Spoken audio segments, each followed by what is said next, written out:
Hi అండి, నానిమ్మ రెసిపీకి స్వాగతం అండి. ఈవేళ నేను చెరువు చేపలు తీసుకున్నాను. ఇదిగో క్లీన్ చేశానండి, సూపర్ కోసి ఎందువల్ల తీసుకున్నాను, చెరువు సందువల్ల కొలుసు అంతా సూపర్ తీసుకొని ఇంకా లానేం లేకుండా మట్టిలడ్డది ఏం లేకుండా సూపర్ క్లీన్ చేసుకోవాలి. ఇంట్లోనే ఇంకా కారం వేద్దాం, పసుపు వేద్దాం, ఇదిగో ఉప్పు, పసుపు, కారం, మసాలా, గరం మసాలా అన్నీ వేస్తాను.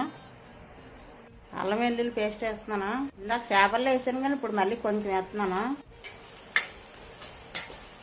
ఇంకా టమాటాలు వేస్తున్నాను, కొద్దిగా వేస్తాను కారం. ఈ ముక్కలు వేసుకున్నాం ఇందులో. మళ్ళీ అసమాన్ని కలపకూడదు, ఇదే లాస్ట్ ఫస్ట్ ఇదే చింతపండు పొల్ల వేసుకోవడమే. వేద్దాం ఒకసారి, ఇప్పుడు మూత పెట్టేద్దాం ఒకసారి.